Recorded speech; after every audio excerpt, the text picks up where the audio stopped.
इस साल 2022 में फरवरी मार्च में जब मिर्च का भाव 100 रुपये प्रति किलो से ऊपर चल रहा था, तब अधिकतर किसानों के खेत में मिर्च के नाम पर रेगिस्तानी झाड़ियों जैसे पौधे खड़े थे, वो भी बिना फल के। अधिकतर नामी कंपनियों के ब्रांडेड मिर्च का यही हाल था, सिर्फ एक प्रजाति को छोड़कर। जय हिंद किसान भाइयों, आज हम बात करने वाले हैं मिर्च की एक तूफ़ानी प्रजाति के बारे में, जो आने वाले समय में पूरे मार्केट पर कब्जा कर लेगी। एक बेहतरीन प्रजाति के सारे गुण हैं इसमें। पिछले 2 साल से किसानों की उम्मीदों पर पूरी तरह से खरा उतरा है यह। लीफ कर्ल वायरस का तो नाम ही नहीं, और उत्पादन सबसे पहले और सबसे ज़्यादा। बात चाहे पहली पाली में अगस्त के प्रथम तुड़ाई की हो या फिर दूसरी पाली में फरवरी के प्रथम तुड़ाई की, कोई इसकी बराबरी नहीं कर सकता। किसान भाइयों, इस प्रजाति का नाम है बायोसीड की 10-20। जी हाँ किसान भाइयों, बायोसीड की 10-20। और मैं यूं ही नहीं बोल रहा, आगे वीडियो में मैं बायोसीड के 10-20 की तुलना वर्तमान समय में हमारे यहाँ के मिर्च की सबसे टॉप प्रजातियों से करूँगा, जो मंडी में सिर्फ अपने नाम से बिकती हैं। इनमें से एक है VNR का 305, दूसरा है VNR का 6013 और हाईवेज की ईगल और धरती सीड्स की सनाया।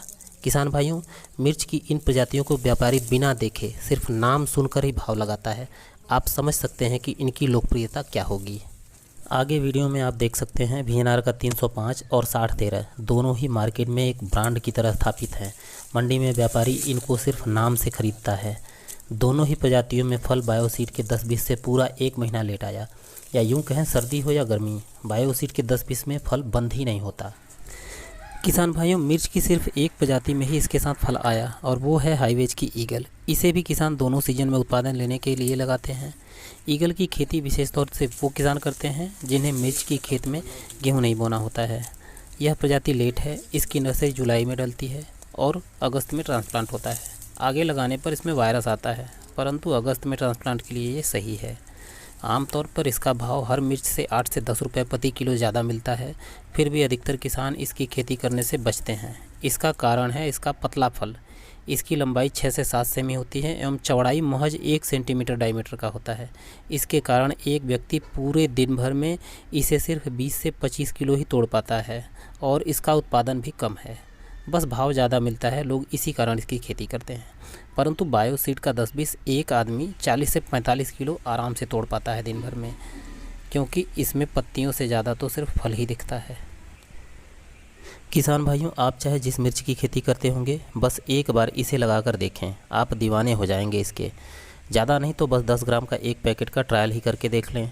अगली बार पूरे खेत में सिर्फ बायोसीड का 10-20 ही लगाएंगे।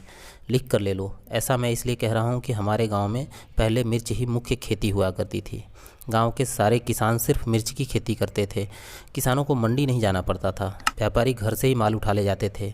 परंतु लगातार मिर्च की खेती और बदलते मौसम से लीफ कर्ल वायरस और बैक्टीरियल विल्ट के कारण किसानों ने मिर्च की खेती से लगभग संन्यास ले लिया था। परंतु बायोसीड के 10-20 को देखकर किसानों के मन में एक बार फिर से बड़े पैमाने पर मिर्च की खेती करने की इच्छा जागृत हो रही है। यह प्रजाति है ही इतनी दमदार, इसीलिए कह रहा हूँ किसान भाइयों, आप निश्चिंत होकर इसे अपने खेत में लगाएं, क्योंकि अन्य प्रजातियों के अपेक्षा इसका उत्पादन लागत करीब 30 से 40% कम है। मतलब आपको इसमें अन्य प्रजातियों के मुकाबले रासायनिक दवाओं का स्प्रे कम देना पड़ेगा। किसी के बहकावे में ना आए, आप अपने फार्मिंग विलेज चैनल पर भरोसा रखें। आगे जो भी जानकारी दी जाएगी वह पूर्णतः सत्य और सबसे पहले होगा। अंत में मैं बस इतना ही कहना चाहूँगा किसान भाइयों कि वीडियो को बनाने के लिए कई खेत का डाटा और कई महीने के फ़ोटो और वीडियो को इकट्ठा करना पड़ता है। अगर मेरे छोटे से प्रयास से आपका कीमती समय और पैसा बचता है, तो एक छोटा सा लाइक करके अपने चैनल फार्मिंग विलेज का हौसला ज़रूर बढ़ाएं। और हाँ किसान भाइयों, चैनल को सब्सक्राइब करके ज़रूर रखना, क्योंकि अगले सीज़न में आपने बायोसीड के 10-20 का उत्पादन कैसा लिया, यह भी तो कमेंट करके बताना है। पूरा वीडियो देखने के लिए धन्यवाद।